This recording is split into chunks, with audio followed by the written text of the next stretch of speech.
exactly 4:30 PM pinaandar nila yan, yung water fountain nila dito. Balak ko na sana siyang akyatin, kaya pumunta ako dun sa mismong ticket booth nila. Kaso dito, wow, talagang hinintay ko siya para makita ko yung difference ng umaga. Sobrang ganda guys, as in. Ayan, sobrang daming tao. What's up guys, welcome again sa aking channel. And ngayon for today's vlog ay pupunta tayo sa Petronas Twin Tower. And lalakarin ko na lang siya since walking distance lang naman siya dun sa hostel na tinutuluyan ko, no. So ipapakita ko sa inyo yung paligid papunta doon. And right now yan, may mga sikat na establishment tayong nakikita. Kung makikita nyo, ayan. And banda doon, masisilip na actually yung Petronas Twin Tower from here, no. Ayan. So nilalakad na lang natin. Buti na lang yung napili kong tinuluyan is malapit talaga sa mga tourist attraction. Yun. Sa bandang Chinatown kasi yung napili ko guys. Kasi nga tuwing maghahanap ako ng accommodation, tinitiyak ko na malapit lang sa mga tourist attraction para hindi na rin ako sa pagbabiyahe. Yan, no? Diba? Maliban sa malapit sa tourist attraction, no, marami din nakapaligid na restaurant doon, mga karinderya. And syempre, dahil nasa Chinatown tayo, maraming mga nagtitinda ng mga souvenir items, tsaka mga mumurahing gamit, no. So sa separate vlog ko na lang yun, kasama yung mismong hostel na tinutuluyan. And ayan. Syempre, ang kakampi natin pagdating sa mga ganito is yung Google Map. Ayan, ito lang sinusundan natin. And importante na internet tayo kapag nagta-travel. Ayan. Isa sa mga basic requirements natin, no? Para hindi tayo maligaw. Yung building na yun, napaka-unique ng style. Talagang agaw attention. Kapag nandito ka, hindi pwedeng hindi mo siya mapapansin. Diba? Tsaka naganda rin ang mga ano dito sa area na to. Diba? Ngayon, check ko siya kung ano ba siya. Kung attraction din siya dito sa Malaysia. Diba? Yung weather dito sa Malaysia, same with same with Singapore, syempre Pinas. Mainit, pero sa atin kasi sobrang tag-ulan ngayon. Pero dito, hindi naman siya as in maulan na maulan. Parang same with Singapore na unpredictable yung ulan. Uulan ng konti, tapos mamaya mainit na naman siya. Pero makulimlim. Ayan. Hindi siya as in maliwanag na maliwanag. Pero ayan, kitang-kita na naman yung pawis ko. Ang nagustuhan ko dun sa pagta-travel, no, hindi kasi ako mahilig talaga mag-exercise. Pero dahil sa pagta-travel ko, na-exercise ako dahil lakad ako ng lakad. Kapag walking distance siya, kunyari 2 kilometers, dinalakad ko na lang siya, as in hindi na ako sumasakay. Ganyan. Siyempre kung sobrang layo, sasakay tayo, di ba? Pero kung kunyari mga 2 kilometers lang, nilalakad ko na lang siya. And di ba, yung pag-exercise naman is good for our health. Di ba? Yeah. Papipilitan ka talaga dito.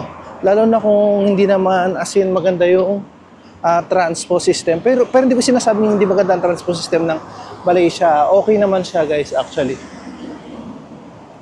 Tayo na nga lang yata yung nauhuli pagdating sa Kasi sa atin sobrang mahal. Sa nga lang sa Grab. Sa atin masyadong mahal. Dito mas mura siya.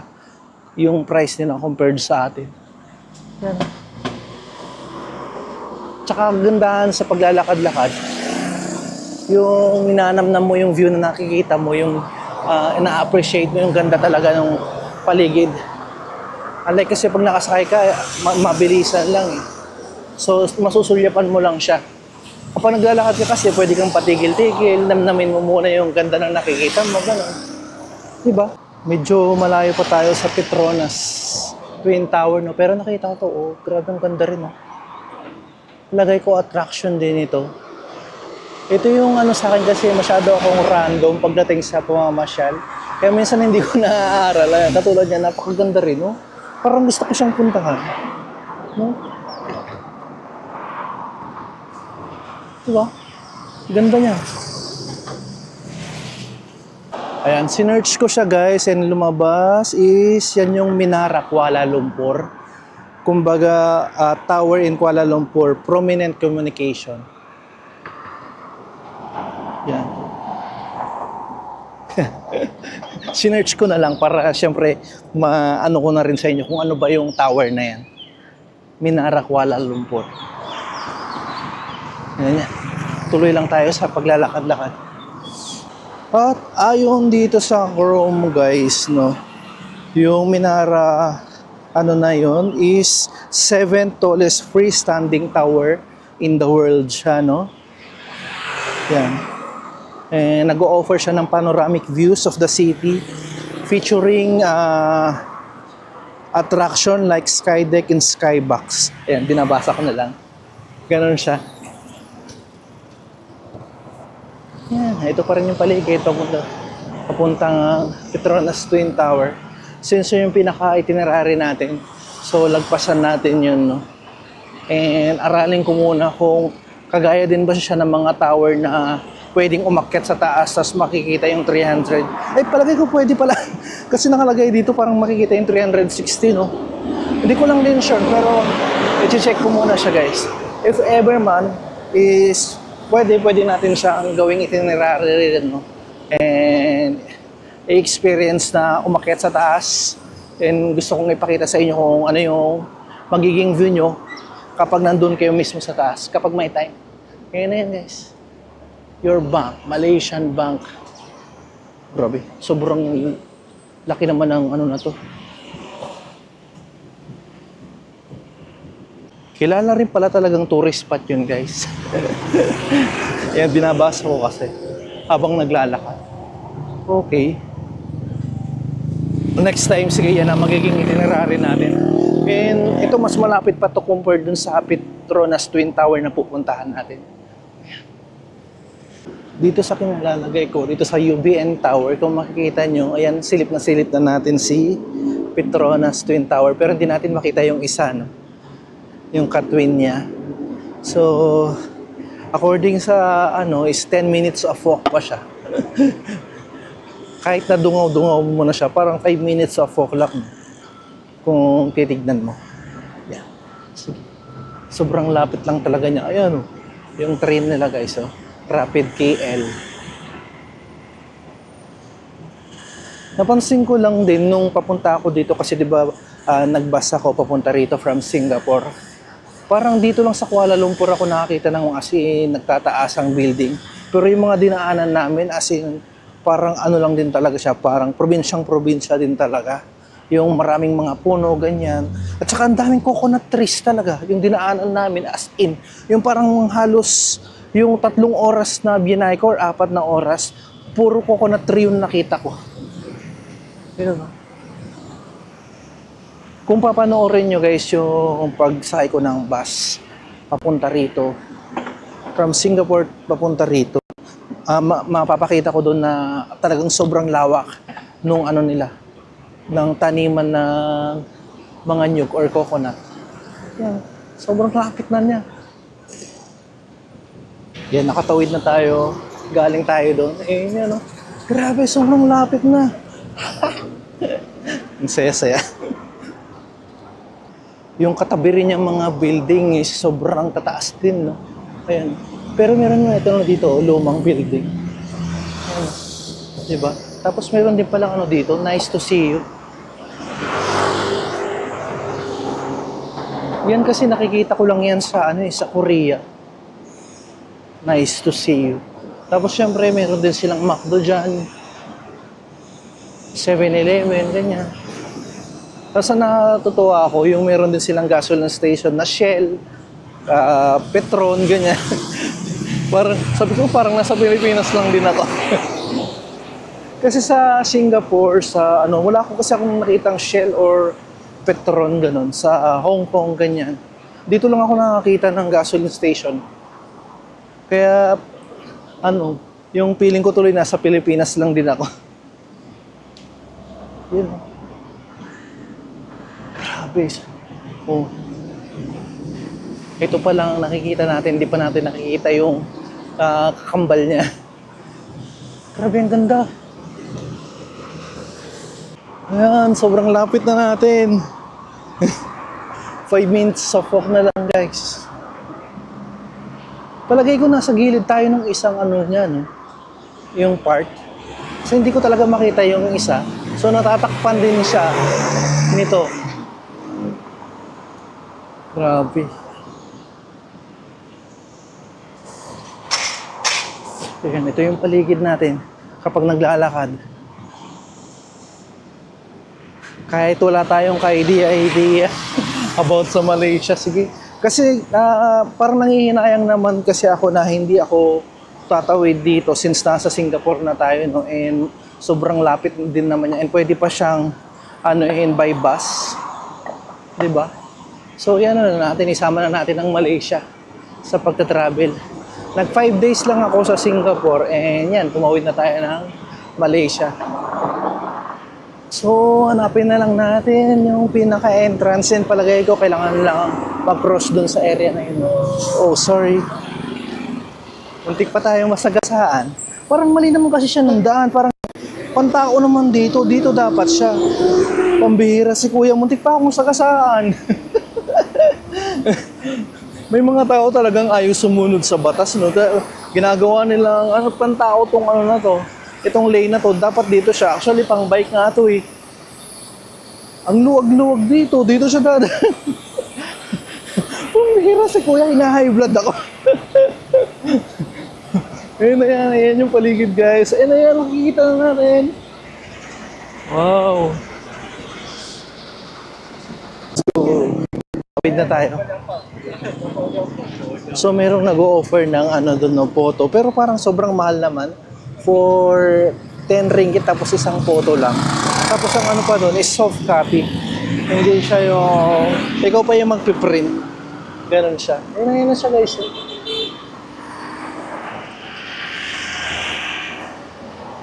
Kasi yung ginagawa niya, kaya ko naman mag-isa.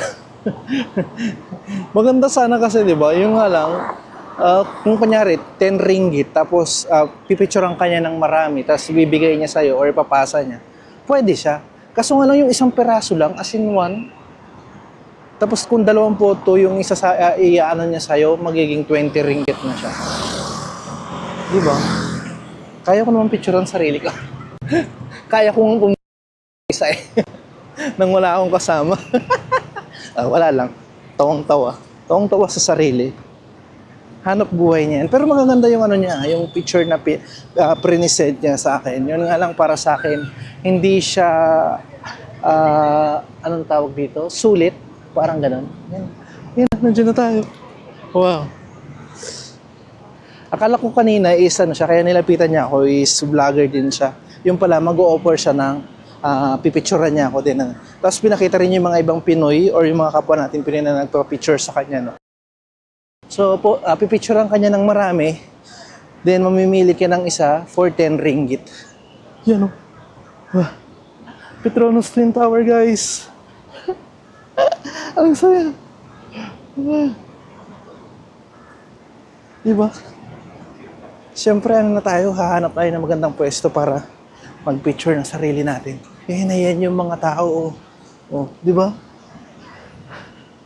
Hey! Wow! Tapos dito sa pinakaharap niya, may pagganyan pa sila, guys. Di ba? Maganda rin magpa-picture dito sa lugar na to. Yan, nandyan yung mga kapwa nating turista na nagpapa-picture din dito. Yun, sigurado sobrang ganda rin dito pag gabi. Lalo na pag may pailaw. Yan.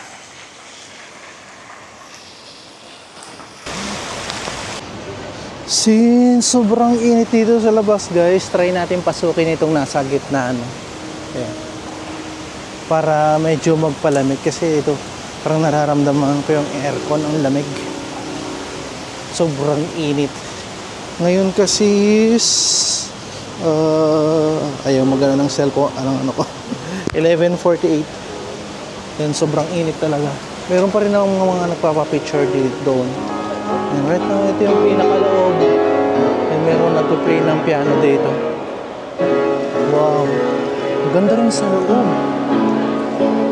Nandito tayo mismo sa gitna ng Petronas Twin Tower. And ito yung makikita sa pinakaloob. Ayan. Grabe. Ayan, yung nasa likod ko, Gucci agad ang nakikita ko. Tapos nandun ang Ferragamo and Fendi. No? Puro mga rin. And meron silang Uniqlo dun. No? Sa pinakababa na yun. Buti na lang nakapasok ako dito. At least kahit pa paano makakapagpahinga. Sobrang init.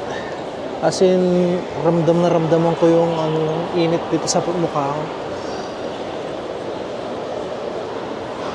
Yan, labas na tayo ulit guys. Actually, kumain ako sa loob. Nahiya ako mag-vlog dun kasi sobrang dami ng tao dun sa mga restaurant. Pero grabe yung sarap ng pagkain din pala ng Malaysian, yung authentic. Kung hindi lang kasi ako nahihiya, as in talagang punuan tapos may pila talaga. Yun yung dun. Kaya, yan, hindi ko na na-vlog. Ngayon, it's 2 o'clock na. And yan yung makikita nyo guys, mas dumami na yung tao and marami rin pumapasok doon sa pinakaloob. No? Ganoon pa rin, mainit, sobrang init. Kung gusto nyo umakyat dyan guys, no, meron kayong pwedeng i-book sa Klook. Nasa 1,500 siya. Pero chinek ko dun sa baba kanina yung ticket nila. Hindi talaga yung pwede yung on that day or yung on the spot pupunta ka dito. Sold out yung ticket kasi sabi nung employee doon, limited lang daw kasi yung pwedeng umakyat or yung ticket na binibenta nila sa araw-araw. Kaya kailangan, kunyari kung ngayon nandito kayo, bukas yung ticket nyo, ganun siya. Tapos, kung dito kayo mag-reserve ng ticket guys, napansin ko na mas mura siya. Kasi 98 ringgit for the non-Malaysian, no? And sa peso yun is nasa 1,300 plus lang compared sa Klook na nasa 1,500. Yun lang naman, kung gusto nyo mas makatipid, dito na kayo mag-reserve. Tapos kung na kayo, senior citizen na kayo, 50% off for the senior citizen. Bali, nasa 50 ringgit na lang siya. Kung mo yun din, nasa around 600 plus lang siya kung senior citizen na kayo. Ngayon na yan, nandito pa rin tayo sa pinakaharap. Ayun. Maya-maya after siguro nito, punta tayo dun sa KLCC Park. Since malapit naman siya dito, doon naman tayo maglibot-libot. 'Di ba? Para hindi lang itong Petronas Twin Tower yung may papakita ko sa inyo. Ayan. 'Di ba? Balak ko na sana siyang akyatin, kaya pumunta ako dun sa mismong ticket booth nila. Kaso, yun nga, hindi nga siya pwede ng on the spot. Talagang magre-reserve ka ng ticket and nakalagay dun talaga na sold out. So, wala tayong magagawa. Malamang sa malamang yung isang nakita natin kanina or yung dinaanan natin na isa pa, dun ako aakyat para mas makita natin ng 360 tong buong Kuala Lumpur o yung view niya, 'di ba? Ayun, kahit saan ka pumunta, maraming tao So ikaw na ang didiskarte kung paano ka magpipicture ng maganda para mai-post sa Instagram mo, sa Reels mo, sa short mo. Yan.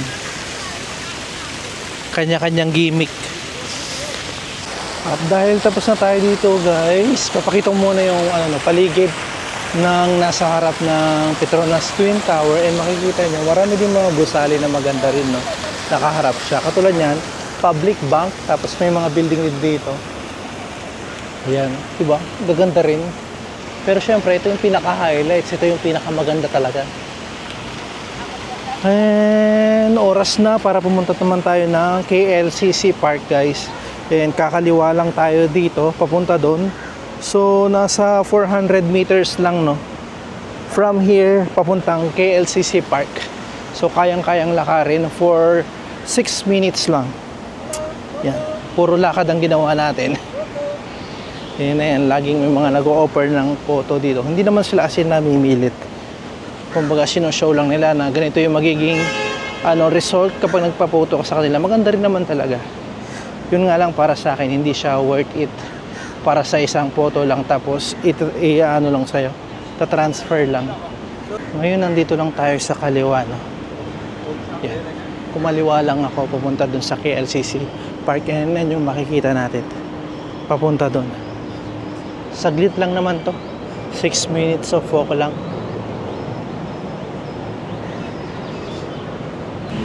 Ang daming mga ano, oh. Ang daming mga kalapate. Tapos may mga uwak, oh, magkakasama sila. Magkahalo sila, ayan ang uwak tsaka mga kalapate. Eh, parang sanay na sila sa mga tao, no? Hindi naman sila as in ano, lumilipad palayo kahit may mga tao.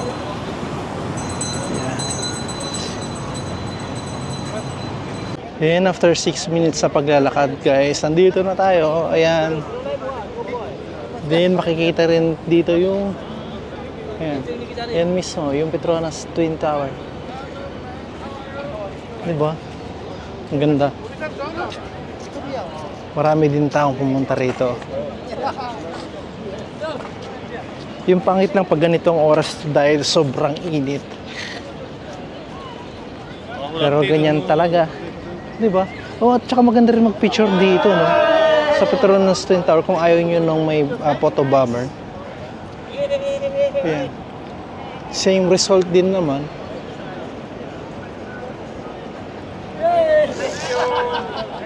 Dito ko muna kayo ililibot. Yan, o. Diba? KLCC. Marami ring tao pumunta rito. Pagkatapos nyo dun sa Petronas Twin Tower, pwede nyo na siyang isabay kasi sobrang lapit lang niya. Diba? And kung gusto nyo ng walang photo bomber, pwede rin kayo mismo dito magpicture. Diba? Maganda rin yung park nila dito, no?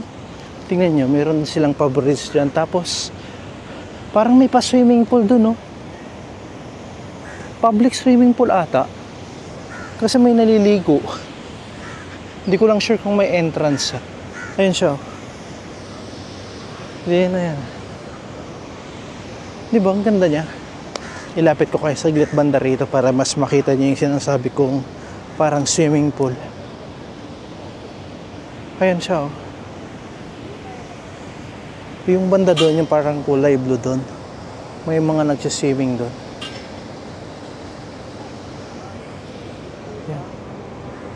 Diba? Maganda rin mag-picture dito pag nag-ano kayo dito sa Petronas Twin Tower.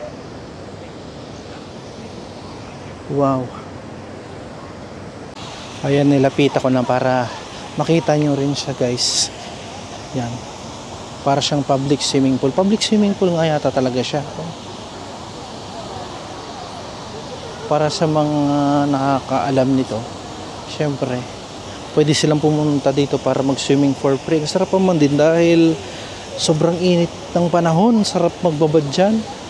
Diba? Oh, yung mga bata. Pang bata lang talaga siya. Actually, hindi ka naman lulubog. Hanggang paa lang talaga siya. Kung iisipin mo, parang ilulublob mo lang talaga yung paa mo. Dito sa park nila, walang masyadong ganap, no? Although maganda rin talaga siya. Doon lang sa side na yun, kung saan yung parang may mini swimming pool, doon sila nagtatambay. Pero dito wala. Yan, oh. Sobrang linis niya, diba? Halos walang katao-tao. Parang ako nga lang yun nandito eh. Ayan, oh. Maganda ring tumambay sana dito, no? Yan, oh. Sobrang linis, walang katao-tao. Yung KLCC Park, Kuala Lumpur dyan. Then, dun sa side na dun, yung mga palaruan para sa mga pambata, no? Pero wala talaga dun. Walang katao-tao din. Nandun lang talaga sa side na yun. Kasi sobrang init. Kaya dun mapapawi yung ano nila. Yung init. Pag dun sila tumambay sa mini swimming pool. Or mini pool. Kung mas maraming batang pupunta dito, tiyak na mas may enjoy nila itong park. Kasi tignan mo itong ano na to, for free lang siyang pwede silang maglaro dyan. Sobrang lawak niya, no? Diba? Walang katao-tao ngayon dyan. Dahil andun sila lahat. Yan, no? Sana magkaroon naman ng hangin na para maging presko. Hindi naman siya as in ganun kainit dito sa side na to. Yun nga lang, wala din siya talagang yung hangin or simoy ng hangin na mararamdaman. Ayan, mayroon ng ano dyan, CR. Yeah. Yung napansin ko na wala dito guys is walang ano no, parang snack store o pwedeng pagbilihan ng mga soft drinks, tubig or snacks na pwedeng dalhin dito para kumain. Mas maganda sana kung meron kanyari dito sa gitna or sa mga gilid man lang. Kasi napaka-hassle naman kung pupunta ka pa dun sa mga mall. Medyo malayo rin kung lalakarin mo pa yung mall, diba? Parang abala pa siya. Unlike pag meron na mismo dito sa park. Yan. Sayang yung ganda ng park. Diba? Sobrang ganda dito tapos walang halos pumupunta. Yung mga nakapalibot na establishment dito, no? Ang gaganda rin, no? Ng mga building dito. Yan. Malilibang din kayo sa pagtingin-tingin maliban dito sa ano na to. Twin Tower na to, yung Petronas Twin Tower. Ayan, no? Yan. Dapat chill-chill lang dito. Parang sa lahat ng park na napunta ko, kasi nakapunta na ako dun sa Hong Kong, yung park dun, tapos dito sa Singapore, sa Thailand, matao. Ito lang yung ano, yung park na walang katao-tao, konti lang. Meron man konti lang, as in bilang na bilang. Doon kasi may mga makikita ka pang tumatakbo, nag-i-exercise, tapos marami nagpipiknik. Lalo na sa Singapore, as in usong-uso yung picnic dun. Tapos nung sa ano naman, sa Thailand, ganun din. Di ba may mga nagsusumba-sumba pa doon. Sa Hong Kong din, ang ganda kasi meron silang mga parang bird na ano doon, yung mga iba't ibang uri ng bird na makikita mo doon, tsaka yung mga pagong, ganyan. Dito, wala. Ganyan lang siya, guys. Sobrang simple lang siya at hindi siya tinatao or dinudumog. Hindi ko lang sure kung pag weekdays ganito siya or pag weekend marami naman talaga siyang tao. Baka nataon lang na pumunta ako rito ngayon walang tao, no? Ayan guys, nakaupo tayo ngayon sa harap ng park. And dito rin sa likod ng Petronas Twin Tower. Ang nakakatawa, 'di ba, gumilid-gilid pa ako tapos naglakad ako ng 400 meters papunta rito. Yung pala, meron din naman palang daan dito sa mismong loob ng Petronas Twin Tower. Yung pinasukan natin kanina, pag dumulo ka, tatagos ka na dito sa mismong KLCC Park. Kaya ako nalaman kasi bumili ako ng merienda sa loob, guys. Kasi binalikan ko nga yung supermarket kanina na napuntahan ko na. And may mga stocks nga doon. Gaya nga ng sabi ko, itong park na to kasi walang nagtitinda ng inumin or snacks dyan sa gitna man lang or sa gilid-gilid. So kailangan mo talagang bumalik dito sa Petronas Twin Tower. Ayan, nagutom ako kaya bumili ako ng pangmerienda. So yung binili ko is water, syempre hindi ako kasi masyadong nagso-soft drinks, bihira lang. Then egg tart, tapos isang donut. Yan yung binili ko. Ayan guys, kain tayo. Merienda. Ngayon is 4 o'clock na in the afternoon. Nai-enjoy ko rin kasi yung pagtambay-tambay kanina sa park kaya tumagal ako dito. Maganda rin naman kasi mag-relax doon although walang masyadong tao. Napakaliit lang. Ito yung pinakamaliit na egg tart na nakita ko. Napakaliit ng size.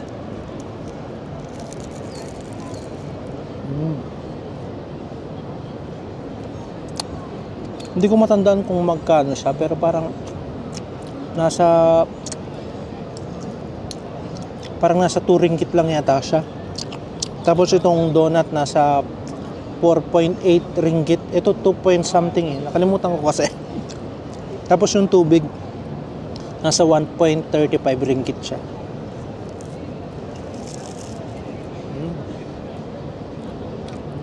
Sarap.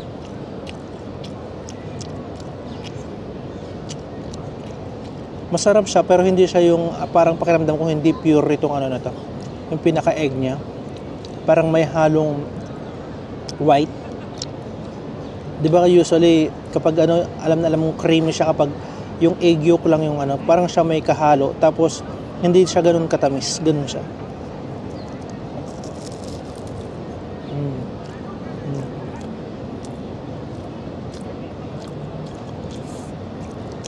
Yung part ng white na itlog, yun, may halo siya, nararamdaman ko.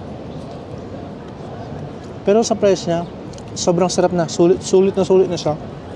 Yung medyo maliit nga lang yung size niya talaga.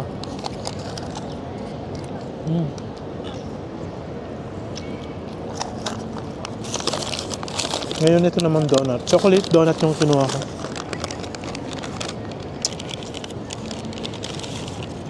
Tanan! Diba?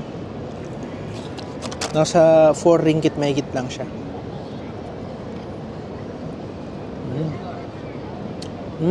Sarap.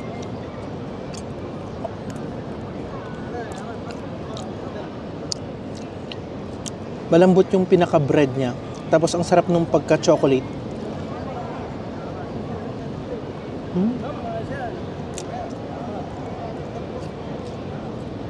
Exactly 4:30 PM pinaandar nila yan, yung water fountain nila dito sa park. Siguro alam ng mga tao kung anong oras nag-aanto kasi biglang dumami kasi yan. Nanonood na sila. Currently 6 PM ngayon guys, nandito pa rin tayo sa Petronas Twin Tower, no? Ngayon gusto kong ipakita sa inyo kung gaano ka-crowded pag ganitong mga oras. Ayan. Weekdays pa lang yan, siguro mas marami pa yan kapag weekends. Ayan, no? Sobrang dami talaga. 'Di ba? Nalibang na ako dito. Mula kaninang umaga hanggang ngayon nandito ako. Nandun din ako sa park kanina tumatambay. Ayan, buong maghapon nandito tayo. Ang gusto kong makita is gaano siya kaganda kapag gabi. Kaya siguro paabutin ko hanggang 7 o'clock siguro. Para may pasilip din sa inyo kung gaano siya kaganda pag gabi. Ayan, grabe, lalo na dito sa area ito, sobrang daming tao. Ayan, diba? Iba't ibang lahi yan. Meron din sa mga nandun sa pinakaharap, yung hindi pa pumasok sa loob, doon na sila mismo nagpipicture. And kung mapapansin nyo pag ganitong oras, traffic, no? Sobrang traffic din pala pag ganitong oras dito sa area na to. At exactly 7:30 PM guys, meron ng light show dito sa likod, no? Dito sa may park mismo ng KLCC Park. And kung makikita nyo, ayan na ang Petronas Twin Tower pag ganitong oras, ang ganda niya. White pala yung ano nila, oh. Grabe, iba rin yung ano niya, ganda niya kapag gabi na. Diba? Tapos ayan, meron pang ganyan na show dito. Wow, talagang hinintay ko siya para makita ko yung difference ng umaga at saka gabi. And parehas naman silang maganda actually, kahit pumunta kayo ng maaga or ganitong oras, maganda rin siya. And kapag ganitong oras, asahan nyo na talagang crowded, maraming tao. Ayan, sobrang daming tao dito. Lalo na siguro kung dun sa pinakaharap mismo ng Petronas Twin Tower na. Sige, check natin guys kung ano yung kalagayan dun. Kasi ito yung likod mismo. And ito yung pinaka-park, diba? Kung saan tayo namasyal kanina. Ayan. And marami talagang tao dito. Ayan, pasok tayo ulit sa loob. And tatagos tayo papunta dun sa pinakaharap mismo ng Petronas Twin Tower guys. Ayan. Ayan, let's go. Ayan. Diba? Meron naman siyang pinaka-shortcut. Basta pumasok kayo sa Petronas Twin Tower, then dire-diretso kayo lang kayo hanggang dulo. Ayan, dire-diretso lang yan guys, ha. Huwag kayong liliko. Ayan, yan yun naman yung makikita nyo, diba? Nakita nyo na rin yan kanina nung pumunta tayo sa loob para magpahinga. Dire-diretso lang tayo. Punta tayo sa may pinakaharap para mas makita natin yung ganda nung tower. Ito yung pinakaloob. Bago kayo makalabas guys, may makikita kayong ganyan, no? Yung entrance and tickets, yung kung gusto nyong umakyat sa pinakataas. Dito sa kanan, no? Kakanan lang kayo. kung wala pa kayong ticket, pwede kayong bumili dito mismo. Kaso magre-reserve lang kayo for tomorrow or for another day. Kasi yung mismong araw, kunyari dumating kayo ngayon, hindi kayo makakapasok kasi always sold out siya. And huwag kayong dediretso dyan. Kanina trinay kong dumiretso. Yung pala, for the employees pala yung mga yan. And ayan, tapos bababa lang kayo dyan guys. Pagbaba nyo dyan, makikita nyo na yung kiosk or meron ko isasalubong sa inyo na empleyado na mag-a-assist naman sa inyo. Kung meron na kayong ni-reserve sa may Klook, yung voucher na lang ipapakita nyo, yung QR code, diniscan lang yun. Hindi na kailangang palitan ng physical ticket. Yun na mismo gagamitin nyo para makapasok kayo, no? And maranasan yung umakyat dun sa Petronas Twin Tower na pwede kayong tumawid kabilaan. Ayan. So ngayon, ayan, lalabas na tayo. Ayan, grabe. Mas maraming tao dito compared dun sa likod. Kung dun sa likod marami ng tao, dito mas marami pa. Ito yung pinakaharap, no? So yung pinakalikod is makikita nyo yung KLCC Park. Ayan. Kita nyo naman, sobrang crowded. At may makikita pa kayong ibang ano dun, no? Magandang building, di ba? Yan yung ano kanina, public bank. And syempre, ayan, oh, diba? Ang ganda nya, grabe, sobrang ganda, di ba? Wow. Ang ganda wala niya paggabi. Buti na lang, hindi naman ako naiinip. As in, nag-stay talaga ako dito at nalibang naman ako. Mula umaga hanggang ngayong oras na to, nandito pa rin ako. Diba? Ang ganda. Diba, naipakita ko sa inyo yung itsura ng Petronas Twin Tower sa umaga at saka sa gabi. Sobrang ganda guys. As in. No? At tingnan nyo naman kung gaano karami yung tao. And ngayon mag-8 o'clock na. So dahil na nakita na natin siya, satisfied ako ngayong araw na to kasi nakita ko yung itsura niya kapag umaga at saka gabi. Yan, diba? Dahil 8 o'clock na guys, oras na para umuwi na rin tayo at makapagpahinga kasi mula umaga nandito na ako. Hindi nga lang tayo nakaakyat, pero at least, diba, yung makita man lang natin siya ng malapitan, tapos nakapasok din tayo sa pinakaloob. At the same time, nakita rin natin yung KLCC Park. Yan. And pakita ko ulit sa inyo sa huling pagkakataon. Yan. Mamangha kayo sa ganda guys. Si-share ko sa inyo, syempre hindi ko pagdadamot. Ngayon guys, naglalakad na ako pa uwi. And bumili na rin ako ng pagkain dun sa supermarket. Dun sa mismo, Petronas Twin Tower. Pero kasi supermarket doon, in mga 7:30 pala, nag-50% off sila. Kaya napabili na ako kasi ang dami ring bumili. Yun nga lang, mayroon din bayad yung pinaka-plastic nila and hindi na rin ako nag-avail. Kasi yung iba hindi na rin nag-avail. Asa ko report. Hindi lang din naman ako guys. Kahit yung iba rin naman, hindi na rin sila. Ang alam ko nasa 2 ringgit may yung isang nila plastic. So hindi na sila nag-avail. Hindi na rin ako nag-avail. Ayan. Meron tayong burger dito at saka set ng pagkain. So from 5.90 ringgit, 5.90 ringgit naging 2.95 na lang yung yung burger. Tapos yung isa from 14 ringgit naging 7 na lang. Ganon siya, 50% off na siya. So ngayon pauwi na tayo. Tapos na yung buong araw ng pamamasyal natin. Actually yan lang naman na pasyalan natin, yung Petronas Tower tsaka yung KLCC Park. At dahil dyan guys, dyan ko muna tatapusin ang ating vlog and hoping na makasama pa rin kayo sa aking pamamasyal dito sa May Malaysia guys. And that's it for today guys. See you again sa mga susunod kong vlog. Bye!